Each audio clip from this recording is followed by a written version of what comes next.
Welcome to our channel. నేను మీ నవీన్. అఖండ 2 excellent success.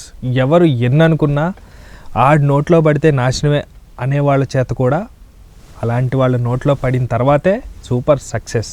Because సినిమాలో అవతారం ఎత్తింది బాలయ్య గారు, చేత్తో పట్టుకునేది త్రిశూలం, అందరి మీద చల్లింది భస్మం. బూడిదైపోయారంటే ఎస్ అనే చెప్పుకోవాలి. కథ గట్టిగానే సమాధానం చెప్పింది. బట్ ఇప్పుడు రాబోయే అఖండ 3 ఎలా ఉండబోతుంది? నటినటులు పెద్ద గాసిప్స్ అయితే నడుస్తూ ఉన్నాయి. Nandamuri family plus Ghattamaneni family అన్నట్టుగా కొన్ని వార్తలు బయటకు వస్తున్నాయి. అసలు వాస్తవాలేంటి?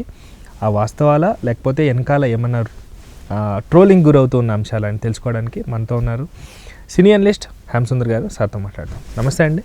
నమస్తే. సో అఖండ 2 భారీ సక్సెస్ తర్వాత అఖండ 3 ఇప్పుడు టాపిక్ కూడా ఫ్యాన్స్ కూడా ఇంట్రెస్ట్ ఇటువైపు మళ్ళీపోయిందండి. ఎందుకంటే స్టోరీ రివీల్ అయిపోయింది, అన్ని అప్డేట్స్ వచ్చేసినాయి, ప్రతి ఒక్కరు కూడా ఏంటి అనేది విషయం తెలిసింది. అఖండ 3 పైన ఇప్పుడు హైప్ ఆల్రెడీ పెరిగిపోయింది. బికాస్ నటీనటులు కట్ చేస్తే ఘట్టంనేని ఫ్యామిలీ నుంచి ఒక సెలబ్రిటీ సినిమాలో చేయలేదు కానీ సెలబ్రిటీ స్టేటస్ ఉన్న వ్యక్తి ఎవరు, ఏంటి కథ అండి? అంటే అఖండ 3తో ముడి పెట్టాలో లేదని చెప్పలేను నేను. ఇది అఖండ 2కి సంబంధించిన విషయమే. ఓకే, మీరు అనేది ఘట్టంనేని ఫ్యామిలీ అంటే అఖండ 2కి సంబంధించిన అంశం. విషయం ఏంటంటే ఇందులో జనని పాత్ర కూతురుగా నటించింది. అంత పాప నటించింది ఫస్ట్ పార్ట్లో. హర్షాలి మల్హోత్రా ఇప్పుడు ఈ సినిమాలో కనిపించింది మనకి. అంటే ఆ పాత్ర కోసం ఫస్ట్ సితార ఘట్టంనేని అనుకున్నారట. మహేష్ బాబు గారి కూతురు. మరి అడిగారా లేదా వాళ్ళు కాదన్నారా తెలియదు కానీ అంటే నేను అనుకోవడం అడిగి ఉండరు. నిప్పులేందే పొగరాదు కదండి. అడుగుండొచ్చు, లేకపోతే ఎందుకులే కాంట్రవర్షియల్ అని సైలెంట్గా ఉండిపోవచ్చు. అంటే ఒకటి ఇప్పుడు పాన్ ఇండియా సినిమా అనుకుంటున్నారు కాబట్టి బజరంగి భాయిజాన్ పాప అయితే ప్లస్ అవుద్దని అనుకుని ఉండొచ్చు. ప్లస్ ఆల్రెడీ ఫేమ్ ఉంది కదా, బజరంగి భాయిజాన్లో నడిచిన పాప అని చెప్తే ఆ అమ్మాయి కూడా బాగా చేసింది, ఇబ్బంది ఏం లేదు. కాబట్టి ఫస్ట్ వచ్చిన ఆలోచన మాత్రం సితార ఘట్టంనేని అనుకున్నారట. అమ్మాయి మోడల్గా కూడా చేస్తుంది, చిన్నప్పటి నుంచి సోషల్ మీడియాలో చాలా యాక్టివ్గా ఉంటుంది సితార ఘట్టంనేని. Excellent following. అవును, ఆ అమ్మాయి చేసి ఉంటే అది ఒక క్రేజ్ వచ్చేది. తెలుగు రాష్ట్రాల్లో మాత్రం విపరీతమైన క్రేజ్ అయితే వచ్చేది. తెర మీద చూడటం కదా, ఫస్ట్ టైం చూడటం కదా. జనని పాత్రకి ఏజ్ కూడా కరెక్ట్గా సరిపోయేది. అండ్ ఆల్సో ప్రతి ఒక్కరు కూడా ఎవరు అని చూసే ఆ ప్లస్ కూడా వచ్చేది కదండి. ఇప్పుడు కూడా కృష్ణ గారి ఫ్యామిలీ నుంచి విధంగా చెప్పాలంటే గతంలో మంజుల గారు, కృష్ణ గారి అమ్మాయి, ఇప్పుడు సినిమాల్లో యాక్ట్ చేస్తున్నారు. మరి తన గతంలో ఒక షో అనే సినిమాలో యాక్ట్ చేశారు. అప్పుడు అంతకుముందు బాలకృష్ణ గారి పక్కనే వచ్చిందట. ఓకే, హీరోయిన్ చేసే అవకాశం. అది నేను అనుకుంటే టాప్ హీరో అనుకుంటా, ఎస్వి కృష్ణారెడ్డి గారు టాప్ హీరోలో. అప్పుడు చేద్దాం అనుకున్నప్పుడు ఫ్యాన్స్, కృష్ణ గారి ఫ్యాన్స్ ఒప్పుకోవాలి. మన హీరో గారి అమ్మాయి ఏంటి ఇక్కడ రీజన్స్ వల్ల మన హీరో గారి ఫ్యాన్స్ ఒప్పుకోవాలి. అబ్జెక్షన్స్ వచ్చినాయి. వార్త బయటకు వచ్చిన తర్వాత చాలా అబ్జెక్షన్స్ వచ్చినాయి ఫ్యాన్స్ నుంచి. కృష్ణ గారి అమ్మాయి ఇట్లా చేయకూడదు, సినిమాలో చేయకూడదని అబ్జెక్షన్స్ అయితే వచ్చినాయి. అప్పుడు తమిళ్లో ఏదో సినిమా చేసినట్టున్నారు మంజుల గారు. ఇవాళ మొదటిసారి కాదు, అది బాలకృష్ణ గారి పక్కనే. ఓకే, ఈ సందర్భంగా అది గుర్తు వస్తుంది నాకు. ఓకే, సో ఇప్పుడు ప్రజెంట్ వారణాసి సినిమాలో మహేష్ బాబు గారు చాలా బిజీగా ఉన్నారు. అండ్ ఇంకొక విషయం, ఈ మూవీలో కూతురుగా యాక్ట్ చేస్తే నెక్స్ట్ రాబోయే రోల్స్లో లైక్ హీరోయిన్ పాత్రలు వచ్చినప్పుడు కొంచెం ఏమన్నా ఆ స్టేటస్ కానీ ఆ ఫాలోయింగ్ కానీ తగ్గే అవకాశం ఉందండి, లేకపోతే ఇది ప్లస్ పాయింట్ అవుతుందా? ఎందుకంటే ఎస్టాబ్లిష్డ్ హీరోతో స్క్రీన్ షేర్ చేసుకోవడం ఎవరికి? కూతురుగా సితార గారికి. ఇప్పుడు సితార గారి అమ్మ నమ్రతా శిరోద్కర్ హీరోయిన్ ఒకప్పుడు. మరి అంజీ సినిమాలో చిరంజీవి గారితో చేశారు. మరి మహేష్ బాబు వంశీతోనే కదా ఆ పరిచయం ప్రేమగా మారింది, పెళ్లి చేసుకున్నారు. చాలా సినిమాలు చేశారు, హిందీలో చేశారు, తెలుగులో చేశారు. కాబట్టి ఇప్పుడు ఈ రోజులో అబ్జెక్షన్స్ ఏమి రావు. ముందు ముఖ్యంగా ఫ్యాన్స్ నుంచి అయితే మహేష్ బాబు ఫ్యాన్స్ కూడా అబ్జెక్ట్ చేస్తారని నేను అనుకోవట్లా. వాళ్ళ అమ్మాయి సినిమాల్లోకి వస్తే మహేష్ బాబు ఫ్యాన్స్ కూడా అబ్జెక్ట్ చేస్తే మనం మోడల్గా చేశారు.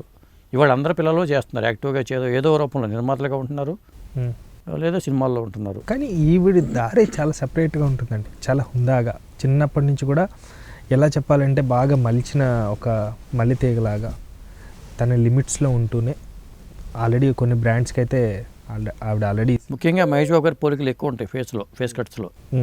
అయితే ఈ పాపతో పాటు హీరో సూర్య ఉన్నారు, తమిళ హీరో జ్యోతిక, వాళ్ళ పాపను కూడా అనుకున్నారట. సినిమా వాళ్ళు ఇస్తున్నారు. కానీ బోయపాటి గారు చాలా ఫాస్ట్గా ప్రాజెక్ట్ మళ్ళీ తెరపైకి తీసుకొస్తారేమన్న సంకేతాలు కూడా ఈ ప్లస్సే కదండి. ఎందుకంటే ఆల్రెడీ ఎవరితో జత కట్టాలి, లేకపోతే ఎవరితో కలిసి ముందుకు పోవాలి, ఏ బ్యానర్తో అని మనకు ఆల్రెడీ తెలిసిందండి. గీతా ఆర్ట్స్ అల్లు అర్జున్ గారు ఆల్రెడీ ఉన్నారు, అల్లు అరవింద్ గారితో కలుస్తున్నారు, చిరంజీవి గారు. అంటే ఆల్రెడీ అప్డేట్స్ చాలా ఫాస్ట్గా వస్తున్నాయండి. అదే ఇప్పుడు సితార ఘట్టంనేని హీరోయిన్గా ఎంట్రీ ఇవ్వచ్చా చెప్పలేము, లేదా చెల్లెలిగా అంటే బాలకృష్ణ గారికి అక్కడ తమ్ముడి కూతురు కదా ఉమ్, చెప్పాలంటే. అంటే పెద్దనాన్న అవుతాడు దీంట్లో, అక్కడ పెద్దనాన్న అవుతాడు ఓకే.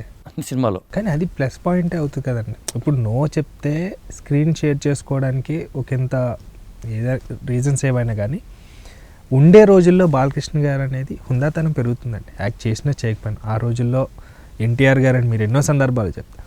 అదే మాట ఆ రోజుల్లో బాలకృష్ణ గారితో కలిసి యాక్ట్ చేసినప్పుడు అన్న వస్తుంది. కానీ ఇప్పుడు ఇమేజ్ పరంగా చూస్తే హీరోయిన్గా ఎంటర్ అవ్వాలంటే మాత్రం చెప్పలేము. అఫీషియల్గా మహేష్ బాబు గారు అనౌన్స్ చేయాలి, అదొకటే కదండి మనకి. ఇప్పుడు కృష్ణ గారి ఫ్యామిలీ నుంచి చాలామంది వస్తున్నారు. పెద్ద బాబు రమేష్ బాబు కొడుకు జయకృష్ణ, అతను హీరోగా వస్తున్నాడు. జయకృష్ణ అనుకుంటా పేరు. ఉమ్, అతను హీరోగా శ్రీనివాస మంగాపురం సినిమా రూపొందించడం తెలుసు.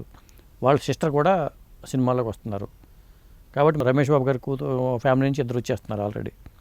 ఇక మహేష్ బాబు గారి అబ్బాయి గౌతమ్ ఎప్పుడు వస్తాడో తెలియదు, వస్తాడు ఖచ్చితంగా. అంతకన్నా ముందే సితార ఘట్టమనే వచ్చేట్టు ఉంది. మోక్షజ్ఞ గారు అంటే ఈ జనరేషన్ ఆల్రెడీ ఇప్పుడు ఆ, తన నుంచి మొక్క అయ్యి రెడీ టు హార్వెస్ట్. ఫ్యూచర్లో వీళ్ళే ఫ్యూచర్ స్టార్స్ వీళ్ళే.